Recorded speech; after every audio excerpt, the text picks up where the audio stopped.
Tell me when. I think we should be live now. Oh, hello. I'm Mark Davenport. I'm here with Heidi Hörnlein. We're from the Wisdom Factory, which is a firm to connect people who have experience, knowledge, and wisdom to share with the world. We're counselors and coaches deeply inspired by Ken Wilber and his integral theory. The Wisdom Factory is our contribution to spread the wisdom of the integral worldview. And again this year in May, we will be contributing at the second European Integral Conference in Hungary. Come over and join us at the conference. Yeah, I hope some of you come. Yes. Last year we met Jeff there. Yeah. It was wonderful. Yeah, we did. We've met lots of folks. Yeah. Today, though, is the last of the 13 episodes of our current series, Stop the Relationship. Grow your relations. And as we have many guests on our panel today, we might well go over the hour mark. Just warning. You have to leave. You will find the replays, as always, on the replay page and in edited form at bit.ly Wisdom Factory, where you can find all replays of the main shows as well as of the after show blabs. There'll be one of those after the show too. All with timestamps for efficient viewing for only a $29 membership for all of 2016. Yeah. Okay. Yeah. So today we have invited our presenters who were present from to now and gave us wonderful talks. And we come together to discuss the topic of relationships, and we want to bring it in a little bit a bigger, a bigger context. Right. So, but first of all, I will call on everybody and ask them to present themselves and go from our left to our right, and on our left there is D.Amerland. Mm-hmm. Hello. Could you say a little bit about you? Because yeah, sure. I write books for a living, primarily. I consult with some large companies within the field of search and social media and internal communications, and these days increasingly trust, which has to do a lot with relationships and, as it turns out, everything else, like marketing and social media and search and so on and so on. Yeah. And I also occasionally take workshops in large conferences, and I speak across the world. And that, in a nutshell, is me. So thank you, Thanks. David. And next on our row is J.Salzman. You are muted. You must unmute yourself. I am unmuted now, right? Yes. Yes. Good, yes. Hi, folks. I'm J.Salzman, and I am a integral practitioner. And I have been in the integral scene for, 10 or 11 years now with the Integral Institute, and worked with Ken very closely for 3 years there. And started Boulder Integral, which is a center for integral study here in Boulder. And then I do the Daily Evolver, which is a weekly podcast and blog where I look at integral, try to take an integral perspective on current events, politics, spirituality, and that sort of thing. So happy to be with you. Thank you. Thanks. And come to Katherine Woodward Thomas. Hello, everyone. Well, I'm an author, I'm a teacher, I'm a licensed marriage and family therapist. I just recently had a book of mine hit the New York Times bestseller list, which I'm super grateful for. That's Conscious Uncoupling, 5 Steps to Living Happily Even After. And I'm most known for my other book, Calling in the One, which is about preparing ourselves for a relationship from the inside out. And this is the result of my courses with you. I'm the trophy. Imagine that. Yeah. My one. Yeah, Heidi's one of my coaches. Yes. I'm very honored by I that. did everything what you offered, all the trainings. It was really a great time. And there I got to know also Kim Carpenter. I go over to you first, Kim. Hi. Well, Lisa's going to introduce both of us, but yeah, Katherine is the connection between Heidi and myself, which is just so amazing. Such a small world when we get right down to it. It really is.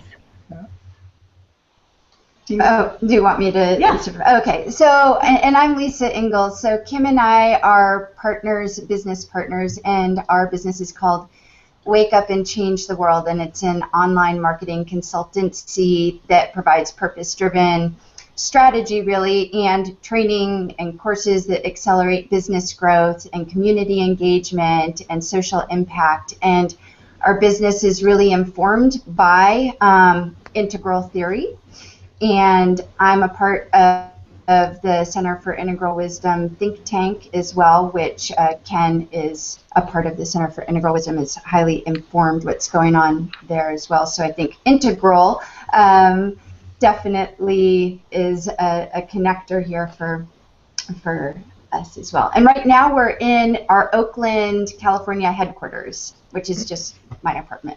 You know, and it's a virtual business. Work from home. Yeah. Okay, and then we come to Martin Ucik. Hello, everyone. I, as you probably can hear by my accent, like Heidi, grew up in Germany and was married for 14 years, have 3 kids, moved to the US in '95, and after a very amicable divorce in 2002, started the Northern Californian Postmodern Women, which completely left me baffled and confused and heartbroken and whatnot. And after 4 years of more or less struggles with short interruptions of bliss, too, I discovered Ken Wilber's integral map, and somehow a light went on that my struggles and my troubles would be clarified, or, you know, it was just like finding the map for the territory of age relationships, and was quite surprised that there wasn't a book that applied Ken's model to love relationships, and since I wanted to have it, I wrote it, and so here I am. Honored to be with you all wonderful people, most of you I know. So. And having a workshop today about integral relationships, haven't you? Yeah, the whole weekend, yes. Okay. I've been in Frankfurt and in Munich, and now in the UK. Tuesday I come back to sunny California. Okay, so my intent, our intent, was to ask you, I mean, we have talked about relationships, love relationships, about separating, about trust, and about business relationships, all these things. Relationships, isn't it the pillar of everything in the world? I mean, what have relationship to do with the world, with our present state of the world? And just I throw it out, and you jump in where you want. Maybe we should invite Martin to comment first, because he's got this other thing happening after our show. Yeah. So if you'd like to go first, Martin, that would be fine. Yeah. So you can scoot out whenever you need to. Yeah. Well, I mean, I agree that relationships are at the foundation of human beings. We have obviously very unique relationships with each other, and there's some philosophers around the world who think that only through the way that sexuality went beyond procreation, we actually developed language and developed consciousness. And, there's other theories, of course, but I think it's at the base of our humanness, having symbolic language, etc., etc.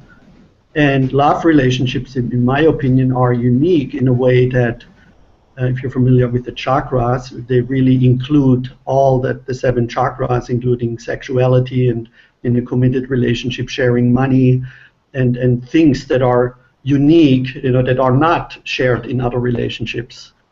And another thing that I think romantic relationships are unique because we can get away with quite a bit of bullshit in any other relationship where we're not more or less observed 24/7.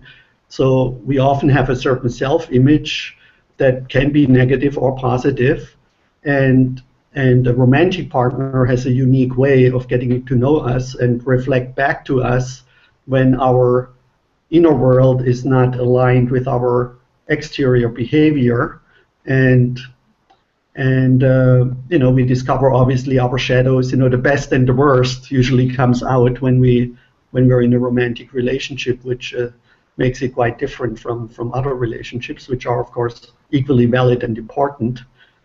And finally, I may say, obviously relationships have developed over the history of humanity, from tribal magical relationships where usually the alpha males had access to the females, and then to more egocentric relationships where maybe there was more of a pair bond, and then the traditional pair bond, kind of like the religiously influenced traditional marriage that, at least from the outside, would have been monogamous, and then the modern marriage or relationship where couples tend to find each other to support each other in, having a good life and being successful and succeed and realize their goals. And then we have the postmodern relationships, which are often then, in addition to all the previous levels, have sort of like a spiritual and more of a more psychological, healing-oriented connotation.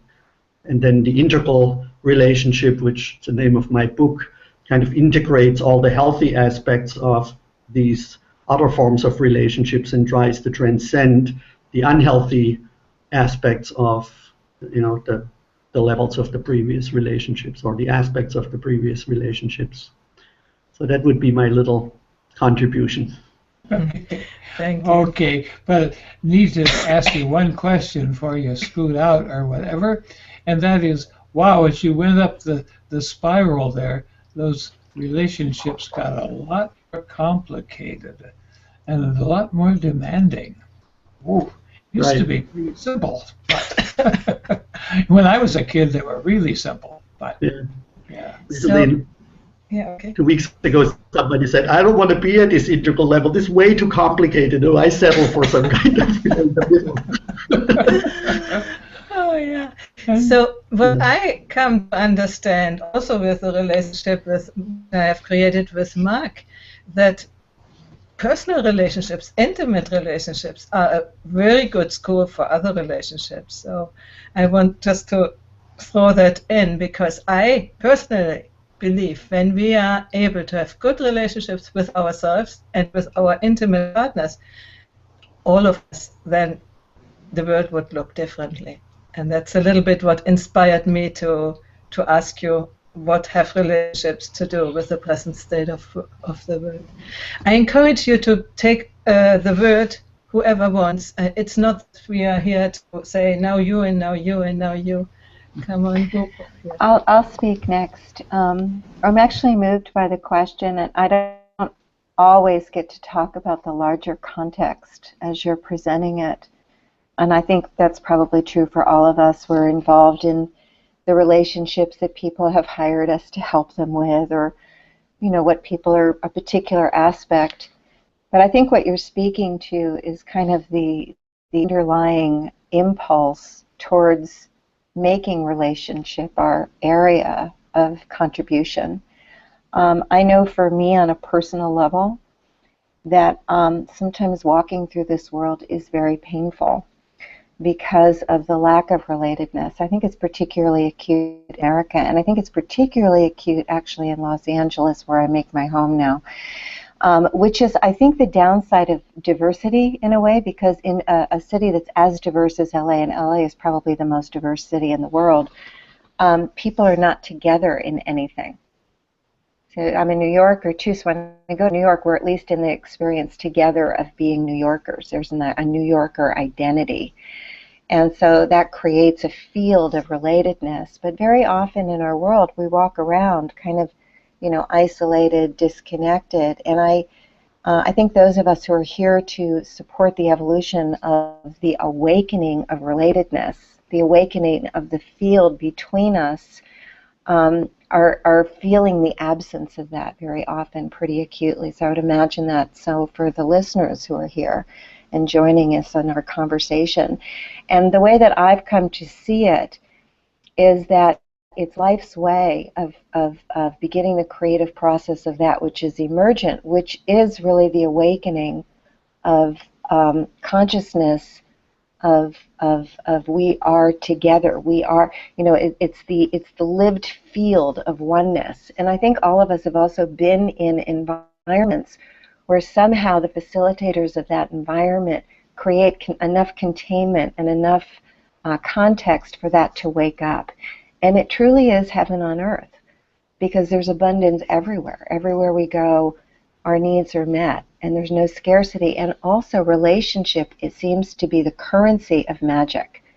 That when we live in a field of relatedness, synchronicity happens, magic happens, things just line up, things work. So the world works to the extent that that field of relatedness is awake within us. And the world doesn't work when we're out of relationship. So I'm just happy to be in a conversation that's presencing that and what we're all really here for and aspiring to. Oh, Katherine, I think it's interesting that both you and Martin, the intimate relationship experts, are in Los Angeles. Where you're really needed. That's what I would say. Yeah. Thank you, Mark. Okay, who feels inspired? Take over.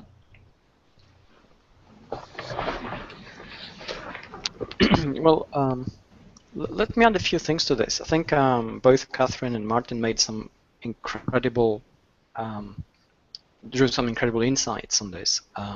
I mean, we talk about relationships and relatedness and how everything is connected, and Katherine in particular spoke about the disconnect that people feel and how that can be quite injurious both to their lives and their relationships and everything else that happens to them.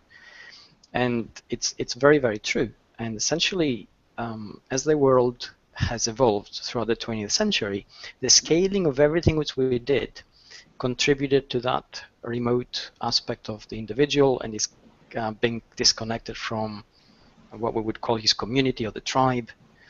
And things are gradually changing. Technology is playing a huge part, not least the fact of what we're doing right here, where we're in different parts of the world, different time zones, different depths of expertise and experience, and we're drawn together to discuss something which is very common to our different fields, but it's overlapping because it's connected, and it also resonates with an audience which is equally diverse and equally geographically scattered. And this is part of a change which is challenging and also very encouraging. And I think this is what we're seeing in many different ways. Our contribution, to whatever level it may be, is only a tiny part of something else which a lot of people are feeling right across the globe. They connect through Hangouts, they connect through Skype, they connect on their phones, they even connect through Facebook and chat and everything else. And all this is catalytic in many different ways. So the world of the 21st century hasn't yet taken shape or form. Everything which we see now, which is a challenge, is part of an evolutionary process which has only just begun. So it has quite some way to go. Thank you. Just to be, yeah. Mm-hmm. And we are trying to do our parts. Yeah. I love it. I'll hop in on this conversation and segue from what everybody is saying. And I know that, many of you here that I've talked to a lot, including David and Heidi and Kim and Mark, know that I've been sort of like this caller outer of like right now we are living in a time where there is a connection crisis, in my opinion. I saw a article that was written in Forbes magazine that was a study that was done on Facebook about Facebook, which is the world's largest social network, meant to connect us, and yet they're finding, this study found that Facebook is causing people to feel more depressed and isolated and disconnected because of social comparison. Isn't it ironic? Here we live in a world where we have the ability to be more connected than ever before, and yet we're comparing ourselves. So So then we can take this a step further, and David's really such an amazing author about all of this around trust, right? Connection, if we're suffering a connection crisis, we also have a trust crisis. And if we have a trust crisis, we also have an intimacy crisis, right? We're suffering, and intimacy is what relationship is about, right? So there's this narrative that I believe we have the opportunity to change, but it's in us coming together and having these conversations that create connection, which then create trust and intimacy, to begin to change the narrative. So what is the narrative around relationship that we're moving towards and that wants to emerge in us, through us, as David put really nicely, like we all have these different perspectives. We all have our unique self perspectives, and we can come together as a unique self symphony with that. And so I just put back into the conversation, what is that narrative that we're moving towards? What wants to emerge? It's one of community, essentially. I mean, we're all social animals, and instinctively we're driven towards that. Now, there's a legacy behind us for the last 100+ years, where everything was really competitive. In order to get to a particular position, you had to exclude somebody else from that position. It was a zero-sum game. And that basically fractured the traditional sense of the community. It fractured the traditional sense of having a support network that we used to have in the past. And it caused all sorts of issues as a result. And we are sensing that it doesn't have to be this way. We can have a community. You can have a cooperative approach to getting ahead, which does not exclude you from getting somewhere and doesn't automatically exclude somebody else also getting somewhere. I mean, you know, we're in a cooperative sharing society right now, where we share openly ideas and data and information, and we don't hoard it anymore, because we don't associate the hoarding of information and unique insights with reputational value. It's quite the opposite. That is quite disruptive, and we're still learning how to adjust to that. And a lot of the challenges which we face is the transition from that legacy of the 20th century to a new way of connecting the 21st, where we actually don't have to compete all the time, where we can raise everybody equally instead of trying to elevate ourselves by demoting everybody else. So, you know, these are things which we have to unlearn and relearn. So it's not an easy thing, and obviously it's not helped by the context in which we operate in. I mean, I frequently go into corporate structures which are really hierarchical and still have a legacy of the 20th century, to the extent sometimes that I'm introduced to the management wing, where there are management cubicles, offices with closed doors, and there are managers there, separate from the workforce is supposed to manage. And nobody knows who they are really or what they do, and it's really weird. It's like, you know, going back into the past. But that is reflective of a particular mentality, which is very slow to change.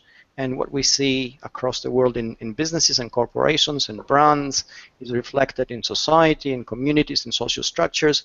And then it comes down to individual relationships, and many times it also goes up from individual relationships. Because in the 20th century, we learned that, you know, you didn't have to have a particular trusting relationship to make it work, provided you had the kind of dynamic that did make it work. And we really know that unless you have that deep openness and vulnerability in a relationship, it's not going to work long term. It's going to have issues. It's not going to be symmetrical enough for it to function. And that experience from there is going to taint everything else around you. So it's a very complex, fluid environment we're in. Trust is both measurable and ethereal at the same time. You sort of know it when we see it, but at the same time we also have mechanisms which allow us to measure it in particular contexts, if it's a commercial environment, for example, or some sort of enterprise-driven situation, or even, you know, between two countries and the deals they make.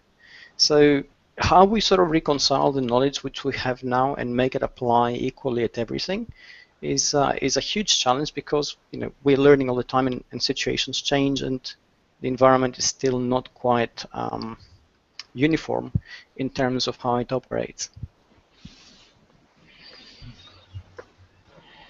Thank you. Jeff, you are muted. You must unmute yourself. On top. Yeah. There, I did it.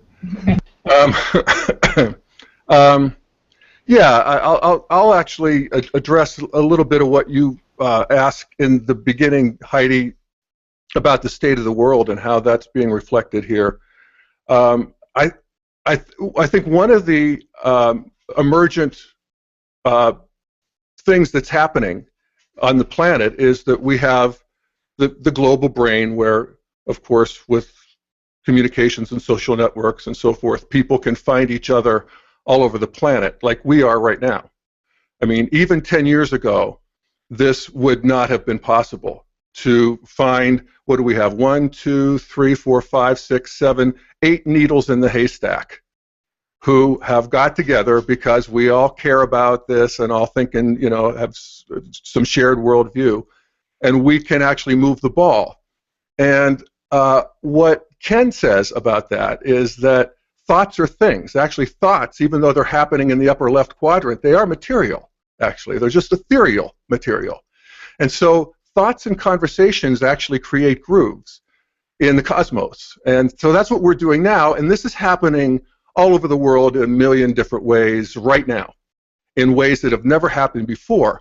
And a lot of what's happening as this new skin of the most progressed people, you might say, the most developed people getting together is a lot of what you folks are talking about, these qualities of flexibility of mind and you know, just new ways of dealing with each other and new challenges of dealing with each other.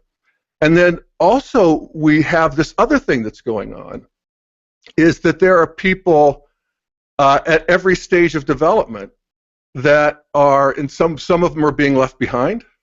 Some of them are, you know, they're all operating and using this modern or postmodern tool of the global communications technology, but they're using it to, you know, further the advance of the worldview that they have. And so you have the internet bringing the Ku Klux Klan back, you know, with a new resurgence, because they can find each other too, just like we can. And, you know, how ISIS is using it, and how even what you were talking about, I think it's Lisa, of people using Facebook is just another means of competing with each other, which, you know, human beings are very good at, particularly at a certain stage of development. And so now we do it at this sort of hyper technological pace that is destructive. I mean, I notice there's a destructive quality of this for me in my life, simply because I noticed that I haven't read a good novel in the last 5 years. And it's not for lack of trying. I just haven't been able to, because I can't concentrate and quiet down and get in a deep groove like I used to. You know, I've read my whole life. But what I do is I peck at the keyboard and I get this from Reddit, and I go to this news source and I talk to this person, and I'm on with you folks, and I'm taking a full advantage of the buffet of possibilities, and that's a good thing too. You know, Ken talks about the difference between depth and span, and they're both really important. But I notice that depth is being sacrificed to span, and at least I'm at the level of conscious incompetence. That's progress. It used to be unconscious incompetence. So on to conscious competence and unconscious competence. Thanks. Oh, this is great. Okay. Oh, that's hard to follow. I mean, as one comedian after another. I like the way you put that.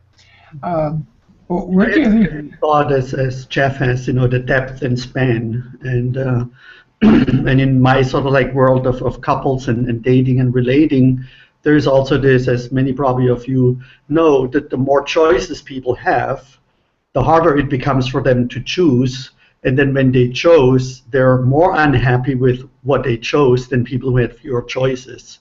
And so in the world of social media and online dating, we see that a lot, that before depth can be reached in certain relationships, and through solving problems and working on the relationship, very often there are so many different options that people then, before they create more depth. Of course, there are the exceptions, but generally speaking, I had the same feeling as Jeff about depth and span. Mm-hmm. Can that also be that it is, for a time that we need to come out of meditative depths and do that, and then maybe we go back to it, that this time is asking us to do the connection work and to not let the internet to be taken over by ISIS or Ku Klux Klan or whatever, but bring our contribution here, and maybe later we come back, or I don't know. Well, I think that's happening, if I may say. Of course, in terms of ISIS and stuff, there's a redoubling and tripling of efforts to shut them down on the internet. For God's sakes, it's our internet, people. They're just hijacking it, so please. But also, what were you saying, Heidi, that I lost the train of thought. Oh, sorry, I did. It's about the time that maybe now it's the time to do that, what we are doing now, and that yes. we don't read any more novels. Maybe yes. later we read I again. think there's a new movement. I see it among particularly millennials.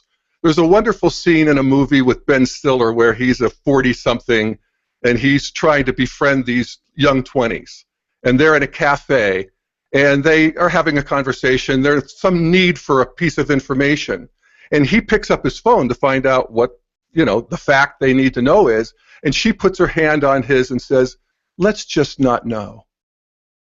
And I thought that was really lovely and funny, of course, too.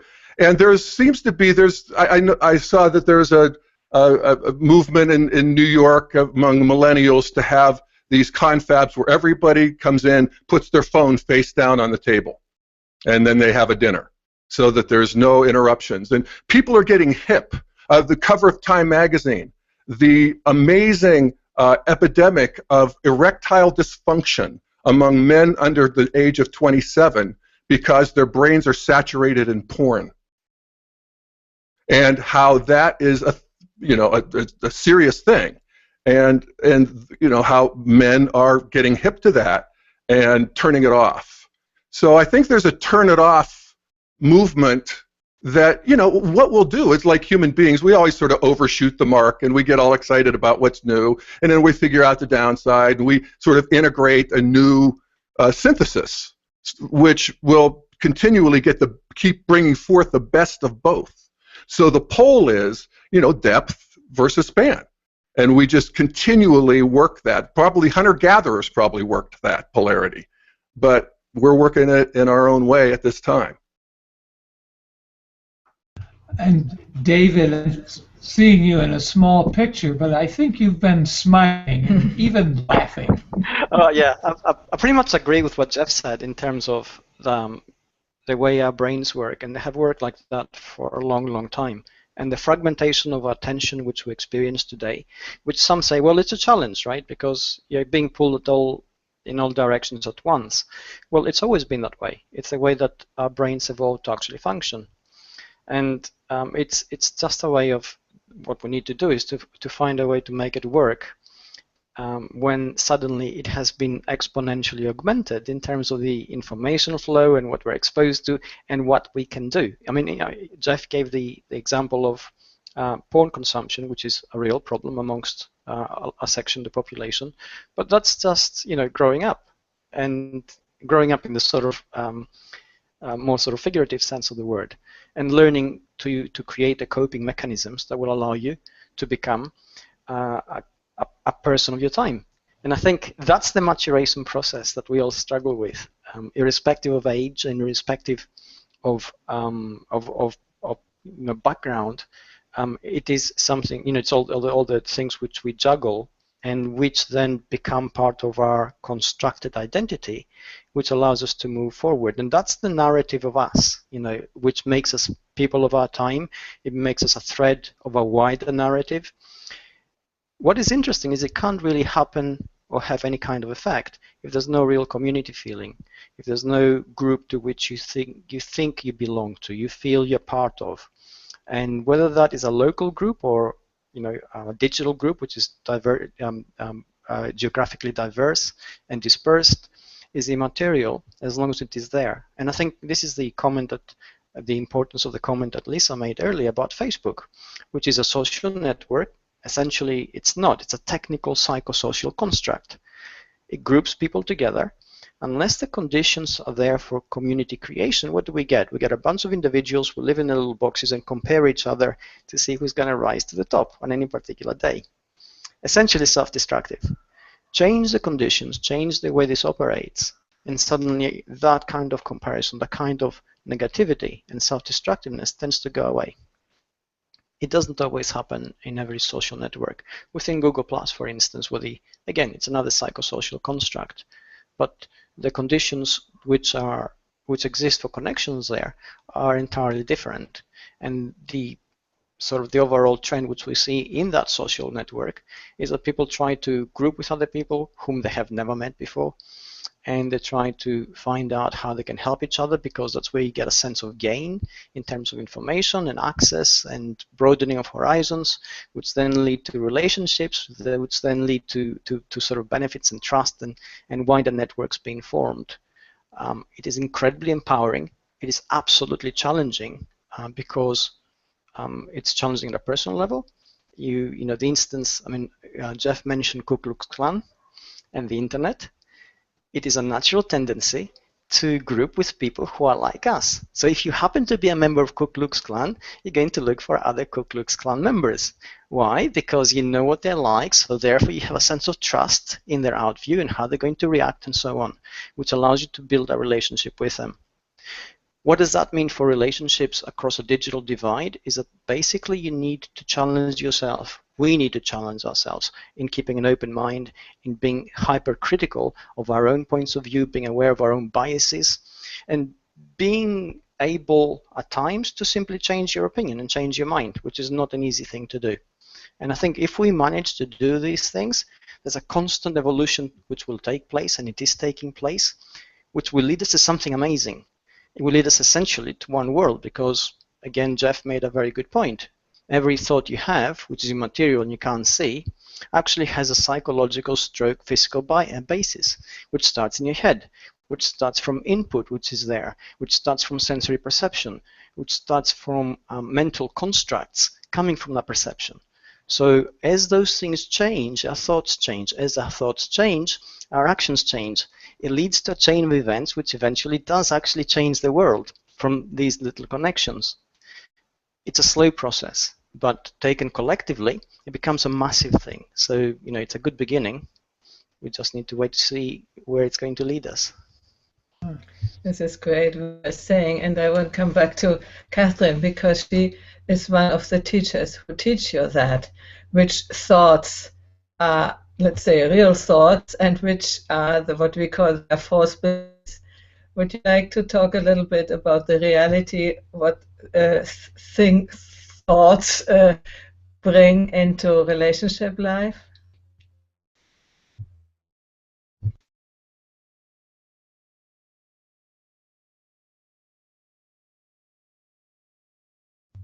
You're still muted. Yeah, okay, I'm muted. Okay. Okay, thanks, sorry. I think what's happening in the United States right now is that interiority, the development of interiority has gone mainstream. And we have a lot of people like, Oprah Winfrey or Maria Shriver to thank for that, because these are women who are making it like a spiritual practice to notice what we feel, to take responsibility for our feelings, to be able to differentiate feelings from thoughts. And all of these are laying the groundwork really for a whole new way of being in relationship with each other. And I think that we're all, I'm sure, aligned on the idea or the aspiration towards more conscious relationship, whether we're talking about intimate relationships, or we're talking about how we're presenting ourselves on the internet and engaging with people on the internet. And I loved I love this idea that what's missing is simply leadership on Facebook, that it's actually like a leadership issue that I think David was just talking about. And so I'm sorry, my girls just walked in. We're in Las Vegas, by the way, on a family holiday right now. So, this idea, though, that what's emerging is in relationship, both within ourselves and then communally and on the internet, that generates connection beyond that competition, is the authenticity and the vulnerability of what it is to be human.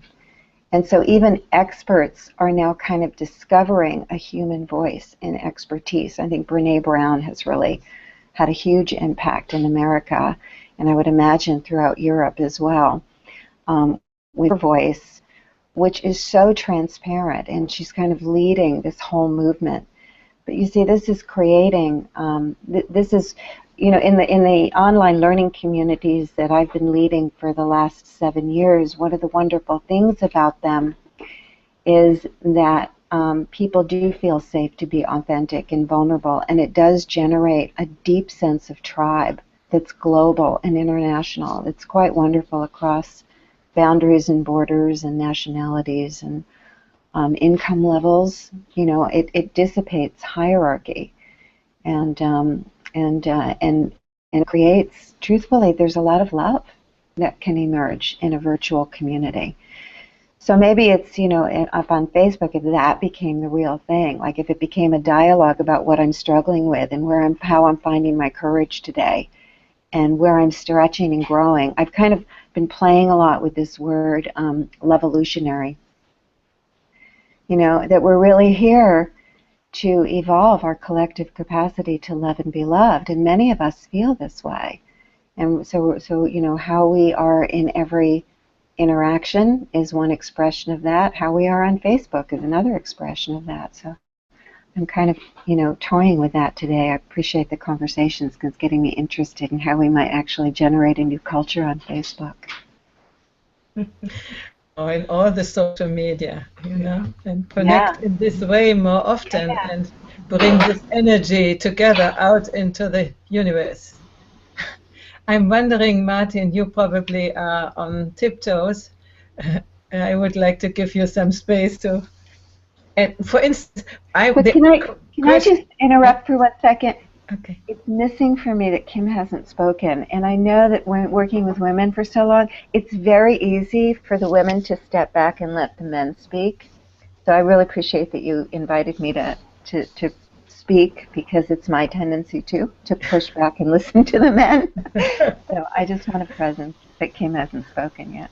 Yeah. Thanks, Katherine. Yeah, I actually was on my tiptoes, Heidi, so if I could go before Martin, that would be great. And I just, I've had such a tremendous benefit of experiencing Katherine's work and that idea of the field of relatedness. And so in the work I'm doing with Lisa and Wake Up and Change the World, it is how do we bring that into business? And in all of the small business owners that we're working with, there's such a deep longing to have true connection, authenticity, and relatedness to their clients. And so it is this whole new way of being, because people are being taught to position themselves as an expert and create this professional distance and create fear and lack, and you need to create a longing for what you have, in your client base or in your potential client base, and we're really showing up. We're doing our best to show up with that leadership and taking on that responsibility of creating the new way and creating in marketing, right, in business, a field of relatedness and connectedness, and engagement marketing is what we're really all about. And people are just kind of blown away. They're like, wait a minute, I've been taught that, I just need to create more tactics, more Facebook ads, more push marketing.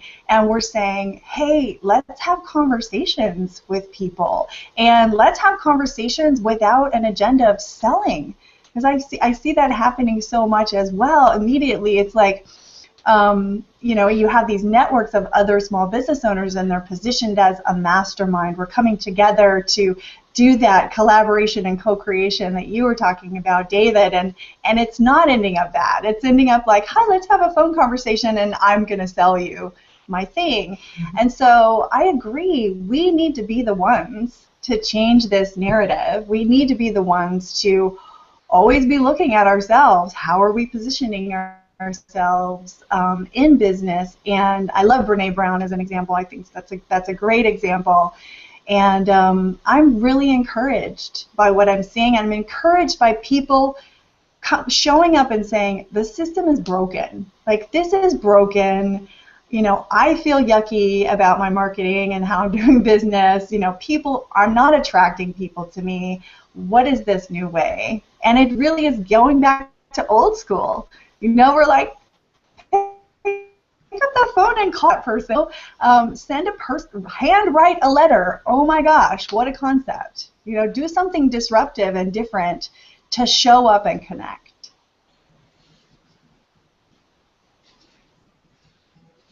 Write a letter. Write a letter. Whoever writes a letter today.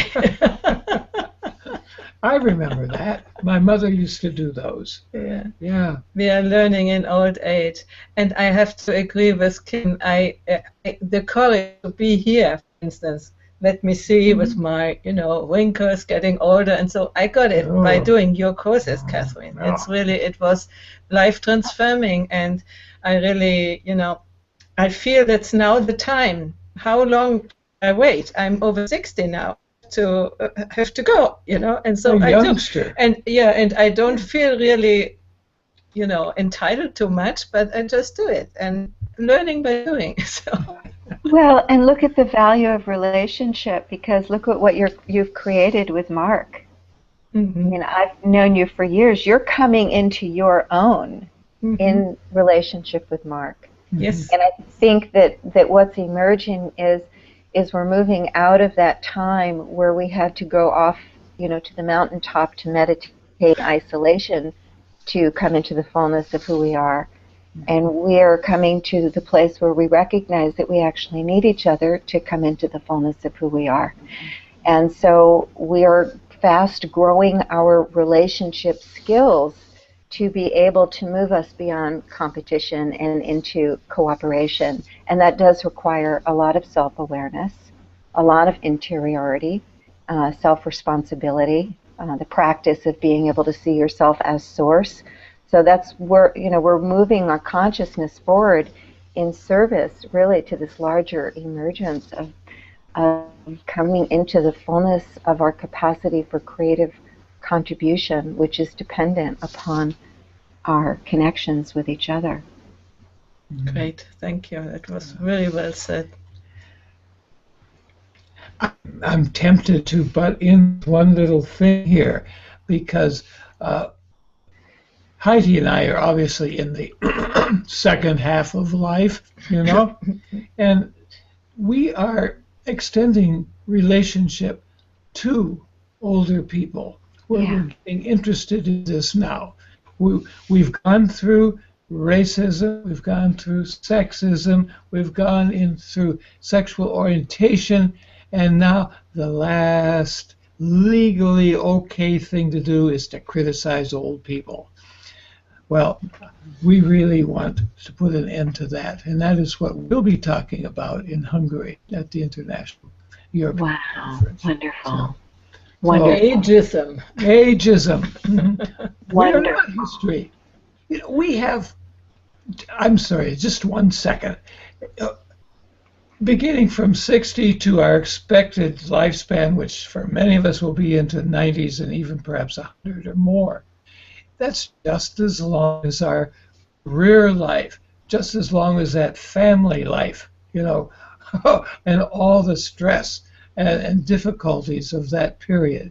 And integral is not just for kids.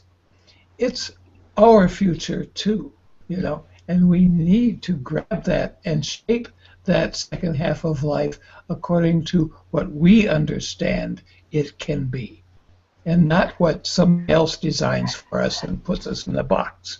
Yeah. Okay, I'm done for now. Come to Hungary, hear the rest of the story. Yeah. Can I was going to say, I'm going to add something to this. It's quite fascinating. Katherine mentioned interiority, and you, Mark, just mentioned ageism. And, you know, all these things kind of related in many ways. Now, at the time when we lived as a tribe, the older people in the tribe were a human resource because they had survived and they were a source of knowledge, and they were valued as such because they were valuable to the tribe. And as things scaled and we became individuals and compartmentalized, the perceived value of the individual was measured through a productivity quotient, if you like, which was very, hallmark of the industrialist society we were in. And we lost our view of that value of the individual. And we're sort of rethinking that now. So when it comes down to the question of today, what is the value of an individual? We are going, I should say, because it's not yet complete as a process, from a materialistic counting process where you say, well, he's got a car and a house, the swimming pool, and shares in that company, and a retirement fund, to actually realizing that the value of an individual, any individual, is determined by the number of people he actually impacts upon. So as we age and grow, interiority becomes something which naturally we grow into. It might be hard to sort of feel it when you're 20 and driven by all sorts of things. But as you get older, it actually becomes part of the process, which enhances and augments the kind of value which you bring to the conversation. And I think we're beginning to realize that slowly now. We're beginning to realize that either we all matter equally or none of us do. And actually to have the compartmentalized assessment of an individual according to perhaps a dollar value or the size of a house or the size of a car is a very short-sighted and poorly thought through process of actually putting a value on what somebody contributes to society at large. So I think this is a conversation which is catalytic in many ways, and it's going to challenge a lot of things. And it has already started, but we're still at the very early stages of it. So I'm very glad you're actually having this conversation in Hungary. Mm-hmm. Thank you. And I will bring it back to the intimate relationships, because we were also use what you said before. We choose people, Martin. No, this one. My first marriage, I chose my first husband because he had a BMW and he was much older than me, and that's also a way how we choose people. Would you like to speak a little bit about the value of the individual in a relationship and how it is on the market, on the love market? Who are you asking? To Martin, because I always know that in 5 minutes he begins his workshop, so we could stay a little longer. Yeah. Well, in more or less closing, I'm glad, Katherine, that you spoke up, because I also noticed that the man took over sort of like the conversation, and Jeff has been fairly quiet.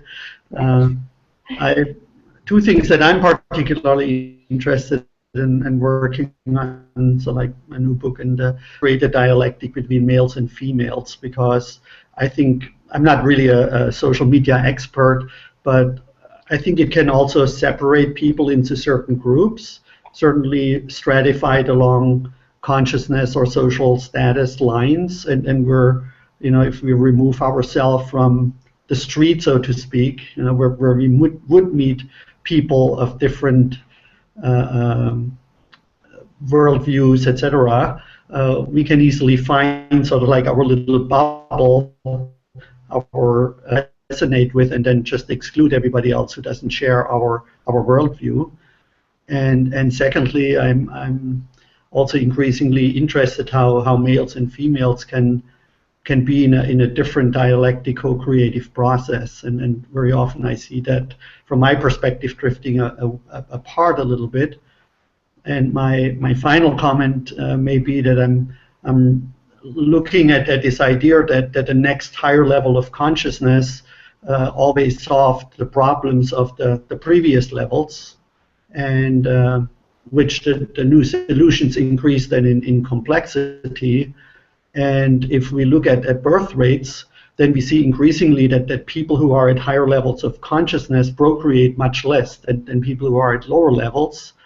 And we still don't have the educational and other systems in place to support people who are born into lower income, lower social class, lower consciousness families, that these children get raised, higher level, find the solution. So even though social media allows us to connect with other people who are at our level and maybe our gender and our interest, and we're putting all these positive thoughts and love and energy out into the world, there is also an increasing majority of people who are, disadvantaged or disfranchised in a way.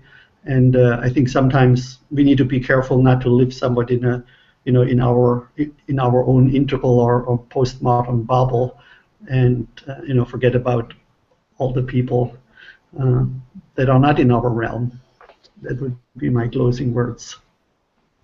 Thank you. Oh, thank you, Martin. Really. Thank you for having me, and have a good saying workshop. goodbye going downstairs. Have a great workshop, Martin. Yes, do. Yeah, Have a great thank you for having me. workshop. Okay. Bye, Mark, Jeff, Katherine, Bye-bye. David. Bye-bye. Bye-bye. Who has not spoken? Speak now.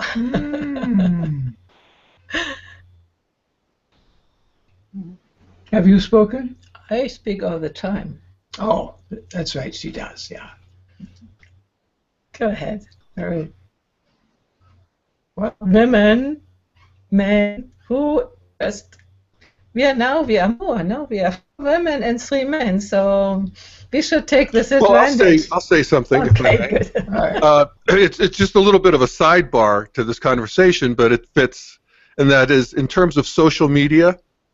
There's a large social community online called Reddit, and I don't know if you've heard of it, but it is very interesting. And I find myself repelled by Facebook and drawn by Reddit.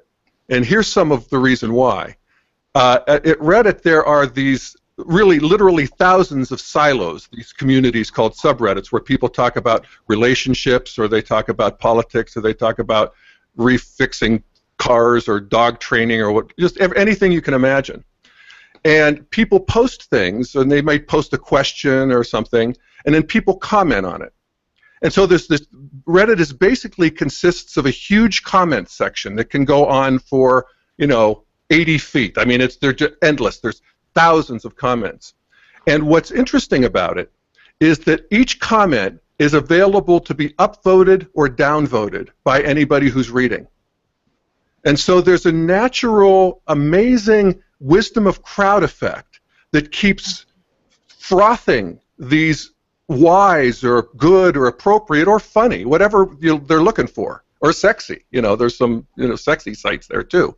Whatever it might be, that the cream continues to rise to the top. And then there's also moderators, at least in the larger subreddits. So they just don't let flaming happen, and so a lot of the bad behavior is just taken out. So with those 2 tweaks to the comment section, if you will, you get an amazing conversation and a fount of wisdom about just what it is to be human in all sorts of categories. And you'll actually literally have conversations where it'll be 20 people, different people, and yet the conversation is completely coherent, comment by comment. So I'm just saying, it's worth, as evolutionaries, as we look at what may be next. I love what you said, Katherine, about real intimacy can be had online. I can't say I've had that yet, in a way. I've had certain tastes of it, but I know it's true, and I know it's coming. And I'm always interested in, what's the technology? What are the, what's the habits, interior technology and exterior technology, that is going to allow that to happen? So check out Reddit. Thank you. Okay. Yeah, can I add something on that? Because I'm intimately familiar with Reddit and its culture, and you're quite right. There can be, the people who are there call themselves Redditors, and there is a culture in terms of how they perceive themselves, which actually unites them. But let's not forget that there's also a dark underside to this. When the notorious incident happened with Jennifer Lawrence, where her phone was hacked and intimate pictures were posted everywhere, we had Reddit as the primary mover of a congregation of largely men, I suppose, getting together and basically, apart from the comments themselves, which were incredibly damning, there was also the propagation of pictures which shouldn't have been propagated, perhaps. So I think they fed into a frenzy, which again created the worst possible attribute of humanity, if you like, and they egged each other on. And this is indicative of the culture of permission which we give each other, which, unless it has a certain amount of mindfulness in it, only creates a mob instead of a crowd, and it leads to thoughtless, destructive, and certainly not culture in any way, any sense of the word, behavior. And it's still driven by technology. So, we must keep in mind that everything which we do technologically, it's a tool. We are ultimately the motive force behind it. We're the ones who are going to determine how it's going to come out. To say that we are subject to something and we can't behave because of it is simply to use an excuse not to take responsibility for our actions.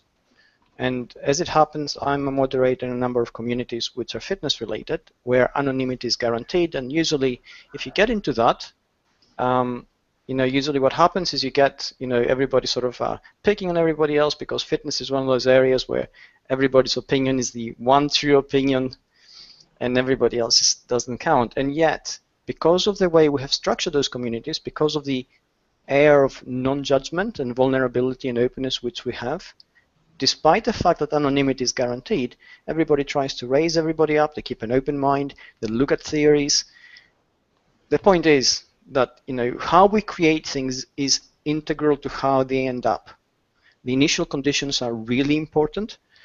The technology itself is only a manifestation. It's incidental. But how we actually connect with each other as a person, how are we prepared to do that connection, to make that connection, and validate it and continue to process it, is integral to how we succeed as people and where we end up as a collective. And that's really the key of it. What you're saying is you need initial rules, and the rules determine which will come out. Actually, we did that together. We had initial rules, how we would act and respond. And I think and I think it's the same with relationships. If we start off a relationship which is purely physical, and the attraction is there, it's undeniable, etc., and there's no depth to it, what happens after a while? Those rules which attracted two people together drive them apart because they find somebody else who's slightly better, and suddenly it breaks down. But it's true to its initial conditions, which were physical attraction, and okay, I'm not attracted to you as much anymore, but I'm attracted to him or her, and so on. But if the initial conditions are different, or they're multi-layered and take into account a lot of other things, then they lead to a development which goes deeper. It is more mutually beneficial, and real relationships between people actually create a synthesis where the two are greater than the one. You have two minds, two perspectives, two drives, and one picks the other up when one is down, right? Absolutely. Communities, the best communities we've seen work that way. We work to raise everybody up, and we know we're not perfect. On our own, no matter how good we are, how strong, how clever, how beautiful, we will always fail because we're alone.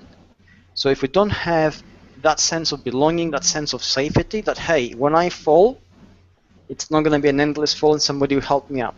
If we don't have that, then we have no community, we have no values, there's very little hope, and you get this kind of constant friction, which is, it's the opposite of constructive.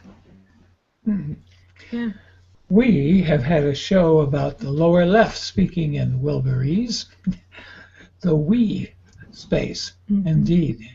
And it's very fascinating. I know that's where my crucible is, so to speak, where I get ground down.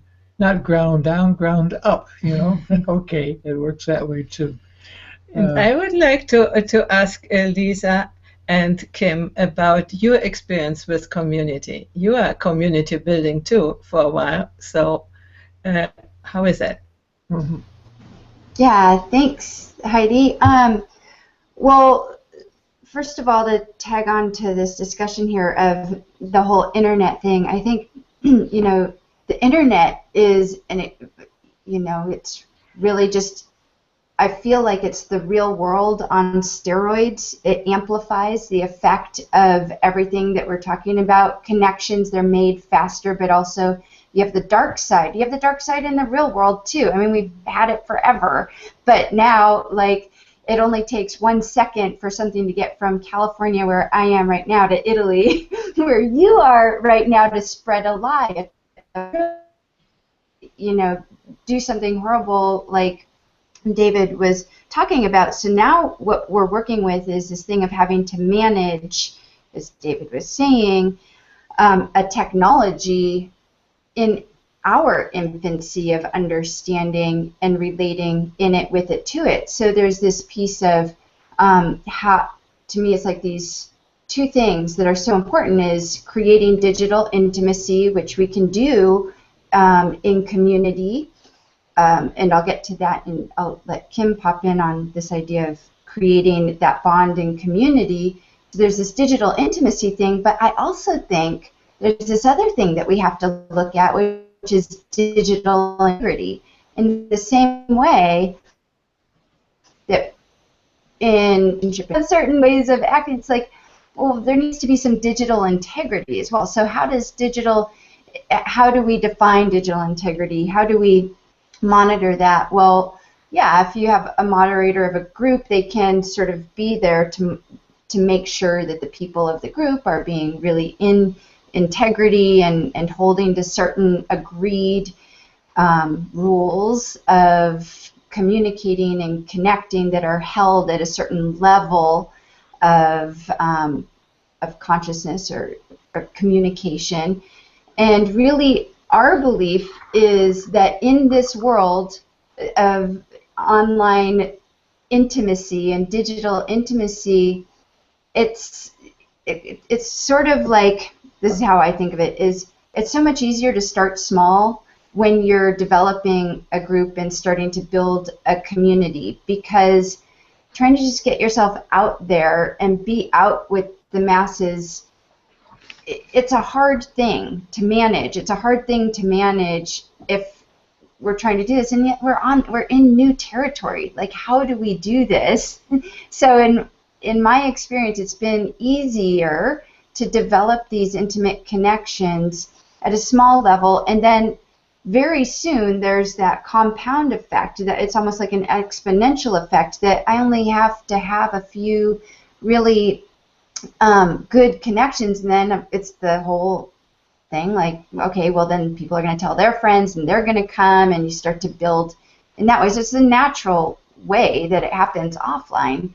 You can have digital intimacy online as well, but we just haven't had, we've only been doing this for a decade or less even, so we don't really have the rule book down yet of how this works, and technology is changing every day, so there's always something new to remember, like, oh my god, now I can't do this, or I can't do, and there's another thing added to this, and how do I use that? That, for people who are digital immigrants, like anyone who wasn't born with an iPhone in their hand, then that's harder to learn. However, I'm going to digress just for a moment. My daughter, who's 13, grew up on, like, it's an extension of her psyche.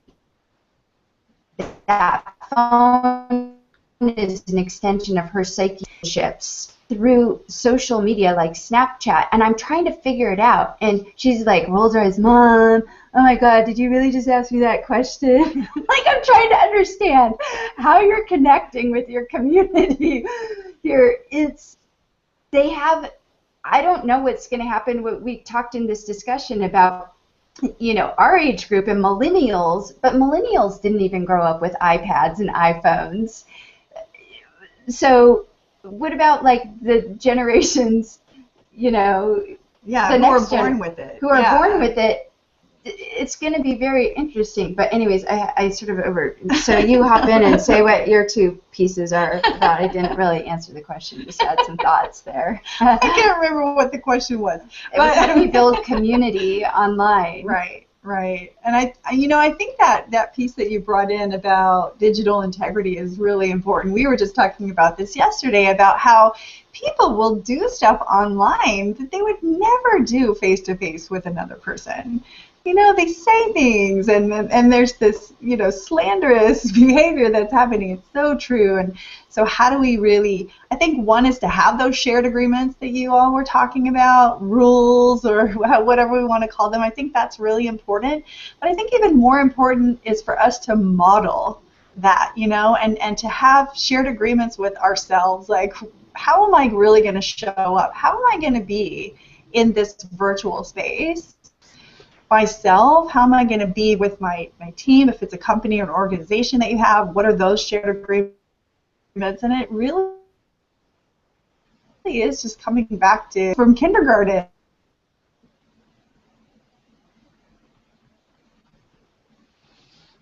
Things about creating community, and then as David was talking about, creating, I think it's very easy once someone has held up their hand and said, yes, I want to be part of that community. I feel a connection. I feel shared values or whatever. Once you're on the inside, it's easy. But how do we do that? How do we create the relatedness before that on the outside? How do we, and Heidi and Mark, you're doing this with things like this, live stream video, where it's just open, right, to the public, and people can show up and see, how do I feel a sense of relatedness within this format, or like I was saying, in our marketing, in our communications.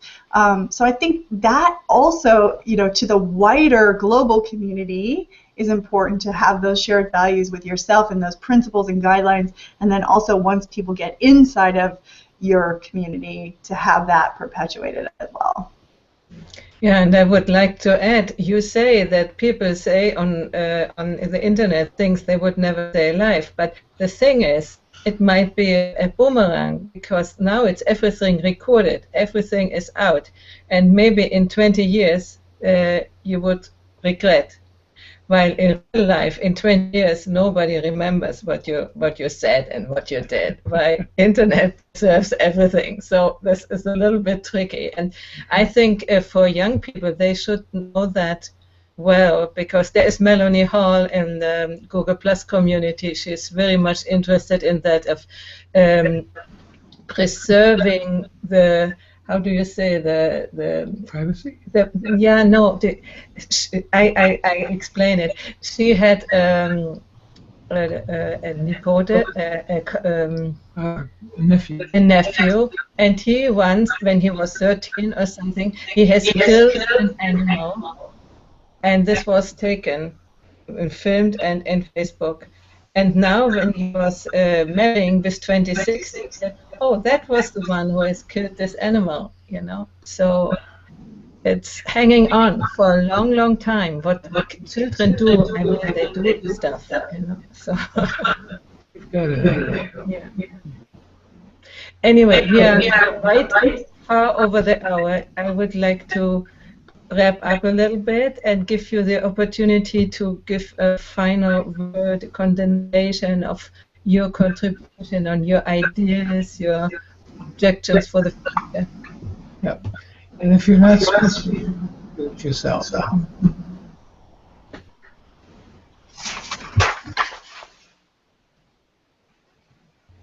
Don't ask me to assign the post. Take over. Okay. Who is first is first. Yeah. Who wants to wrap up? Say the final comments. Well, okay, I'll do it. Basically, we're in an evolving sphere where things are changing fast. That includes our identities, it includes the challenges we face, and it includes a narrative of self. It's everything else. The only way to stay true, this is to be who you are, and that is the core of you, which informs everything which you do, which is part of your journey. So it's got to be open and authentic and as vulnerable as you can within certain parameters, and trust that there will be a reciprocation which will allow you to move forward. And you need to be brave. It's a brave thing to do. But if you're not willing to do it, then we go back into our boxes and we go back to the 20th century and we stay in our darkness. And I don't think anybody wants to do that. No. Yeah, so right. Anybody else have a final comment? Well, I'm very inspired that we're getting together to talk about relatedness in our postmodern world, and just delighted to be co-creating with all of you, aware that we are just living at such an extraordinary privileged time to be able to create the world and the future with our words together and the sharing of our ideas across the many, many miles. And just want to acknowledge all of my peers here for your leadership and your goodness, and for giving, of such depth and intelligence of yourselves to this noble purpose. And I want to thank our hosts as well. Heidi and Mark, thank you so much for furthering the goodness of the world and the heart of the world. Thank you, Catherine. Thank you. Yeah. Thank you. And I'll go. I very inspired as well, and I love what you said, David, a minute ago about just be who you are, and I think we have more and more opportunity to be ever more who we are. And I always think of the wonderful quote from Ralph Waldo Emerson, and he said, "Each church has a congregation of one." And I love that. It's just, we're all so unique and so different, and how wonderful it is to have an opportunity as we evolve to continue to, in my case, be ever more Jeff. And so I would just encourage you to be ever more David, and you, Katherine, to be ever more Katherine, and Kim and Lisa and Mark and Heidi, and I think the rest will take care of itself. Thank you. This is well. Thank you. That's wonderful. All right. Anybody else before we hang up? Sure, yeah. So I'll speak on behalf of the two of us, sort of like combine us into one, and just want to say thank you so much, Heidi and Mark, for having us as part of this discussion. This is such an important discussion, and bringing together just wonderful, brilliant minds with each so many unique perspectives that enrich the conversation and move the narrative forward, and just so much gratitude for this. And I guess I can say for us that keep on connecting. Be your outrageous, loving self, and spread that love through your connection, through your conversations. Be in integrity in the same way that online as you would offline. Thank you. I'll be Mark-ish. Will you be Heidi-ish? More Heidi-ish than ever. Yeah. Okay. Yeah, and I'm very grateful for the viewers who have shown up and who want to see it in replay, watch it in replay. And I remind you that here are all the replays in edited form, and there will be also the name tags where they were missing then later, and you get it on www.bit.ly/wisdomfactory. And after the show, we have a conversation for everybody on Blab. I don't know if you know this channel. Some of you do. And this is my handle, blab.im/Traviata56. And we will gather there in about 10 minutes and talk about, continue the conversation. Who has time of you is welcome, but it's also for people who have watched us here and want to participate in the conversation, and whoever comes in. Right. And I'm really, really grateful that you came to our series. It was a long time. I am the planner here, and he the grateful emotional support. Emotional support and contributor, yes. You know. And I, without him, wouldn't have done that. As I really need to say, because when you are alone doing everything for yourself, I'm also feminine, like, or hiding back and so on. And this is good. Say it, And so I'm very grateful for that. And I hope I see you again. And we will continue the Wisdom Factory with conversations that matter. And if you feel that there is a conversation that matters and has not been addressed, please, audience, ever tell us, and we will make an episode out of it. We will. Okay, invite the guest of your choice. Okay. Thanks for a great finale to this series, everybody. Yeah, this is a great finale. We forgot the champagne, only water.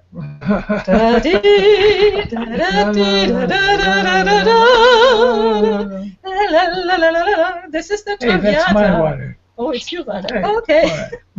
Okay, bye-bye. Take care. Bye-bye. Bye.